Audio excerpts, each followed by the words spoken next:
Hello, everyone. This week's Parsha is Parshat Bo, in which we are going to be discussing the Parsha that discusses the mitzvah of Kiddush HaChodesh, to sanctify the new moon, to sanctify the new month. And we're through this discussion, we're going to look at the commentary of the Ramban, in which we're going to reveal some important principles regarding this mitzvah of Kiddush HaChodesh, the first mitzvah given to Bnei Israel. Though we're also going to perhaps come with a reason as to why we refer to the Jewish months as Nisan, Tishrei, Cheshvan, Kislev. Why do we refer to these months through the names that seemingly are Persian and from Babylonian origin? The Ramban will comment on this, and hopefully in the next 2 minutes, we will reveal some elucidation on this point. Okay, Pasuk reads, Chodesh hazeh lachem rosh chadashim, rishon hu lachem lechodshei hashana. This month shall be for you a rosh chadashim. Now, the Ramban is going to discuss this point. Though first we're going to take a look at this, the Ramban will write that this is the first mitzvah that is given to Bnei Israel. In Parshat Bo, already through all the Parashot of Bereshit, now Bnei Israel is now a nation. They're in the crucible stage. They're, so to speak, emerging as a new nation afresh at Har Sinai. Though first they have to escape from Mitzrayim. And the Yetziat Mitzrayim through Yad Hashem is occurring in these week's Parashiyot. And we will see the continuation of this next week in the Kriyat Yamsuf. So for now, in Parshat Bo, that is where we stand. Now, the Ramban writes, first off, that this mitzvah is the first mitzvah that Hashem gave to Bnei Israel. And this is bringing us back to the first Ramban that we saw on Parshat Bereshit, where the Ramban comments in the first comment of Rashi on the Torah that the reason why the Torah begins with Bereshit bara Elokim and not the first mitzvah is in order to show Bnei Israel that the land of Israel belongs to them, and to give claim to Bnei Israel when any other nation objects to them. And that's a throwback to the first discussion we had on the Ramban. You can see the first video I made on the Ramban in the beginning of the YouTube channel. Now, to continue, let's sort of progress over here. We can look at what the Ramban writes in the continuation of the reason for this mitzvah. V'tama chodesh hazeh lachem rosh chodashim. The Ramban explains why we say the word lachem here is that Bnei Israel is going to be counting these months, Rishon, Sheni, Shlishi, through the continuation of the entire year, through the Shnei Masar Chodesh. And why does the Ramban write that we, Bnei Israel, will be counting the months in this manner? Zikaron B'neis Hagadol. This will be a remembrance for them on the forever large miracle that occurred in Yetziat Mitzrayim, the many miracles. Every time they will mention the first month, the first year, the second month, the second year, and so on, they will remember the miracles that led them to this point. It will be almost a shechayana v'kiyamanu v'giyan losman hazeh. It will be a remembrance through the miracles that they made to this day and age, and some cause for celebration. And there, the Ramban writes, "V'alkein ein lechodashim shem b'Torah." We do not have given names for the months. Rather, el yomar b'chodesh hashlishi, v'omer v'hi b'shnat hashenit b'chodesh hasheni ne'elah ha'anan, v'chodesh hashvi b'echad l'chodesh v'gomer. V'chein kulam are using the months of Rishon, Sheni, Shlishi in the entire Torah. Now, the Ramban is going to now explain why do these months that we commonly refer to them as Tishrei, Cheshvan, Kislev, and Nisan for the 7th month, why are they using names of different cultures' origins? Now, the Ramban will explain. The Ramban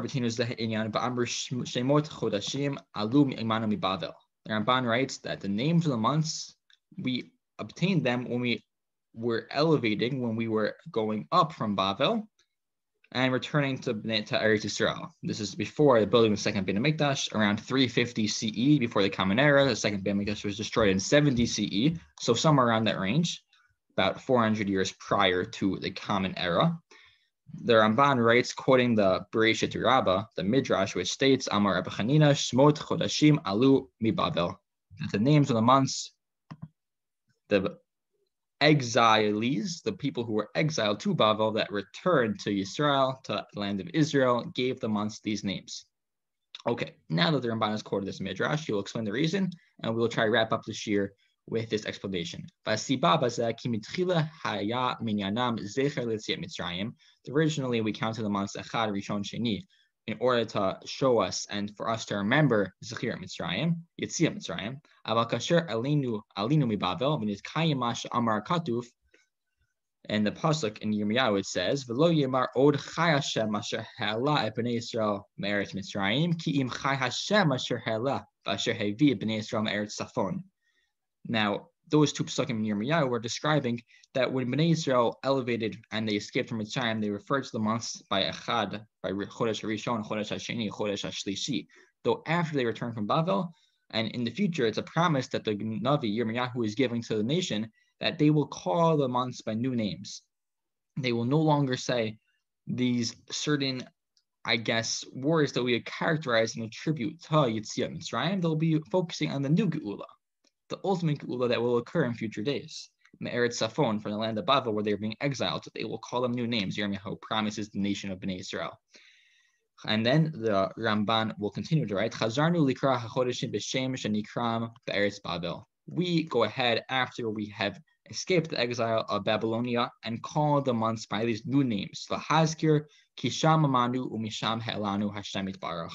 That Hashem lifted us up and elevated us and took us out of these foreign lands from Bavel.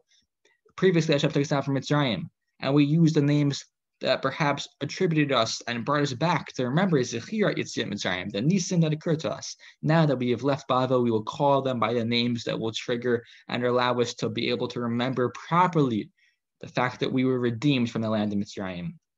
Ke'ila Shemot Nisan Iyar V'Zulatam Shmot Parsiim. They are Persian names. V'loim Tzarak B'Sifrei Nevi'ei Bavel.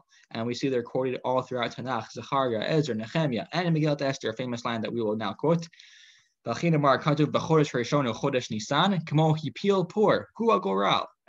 pasuk in Megillat Esther in Perek Gimel pasuk Zayin, Hipil por hu hagoral ifnei Haman miyom layom umechodesh lachodesh. Here's the key line: Shnei masar hu chodesh Adar. We use the name Adar, a Persian name, to describe the months, and they will continue to be used in our very day and age as we're coming up to the month of Purim. It's the month of Adar, in which Purim occurs. We will now once again say. Chazal referred to these names when they were writing the Talmud, and the same occurs in our tradition nowadays as well. So going forward, we could remember, and we'll close off with the last line of the Ramban here.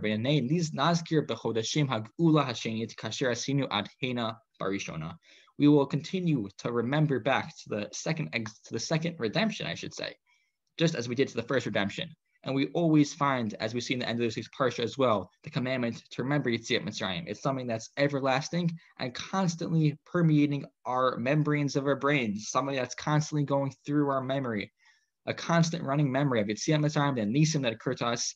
And as we go through our day-and-day lives, we should try and remember and connect back to the Hebrew date and remember why we go to this Hebrew date and call it the month of Shvat, the month of Adar. And furthermore, when we state each day in davening, Zechira Yetziat Mitzrayim, we should try and recall the past Geulot and the future Geula as well. Everyone have a good Shabbos, and hopefully we can have in mind these principles going forward as we continue learning the Ramban's writings.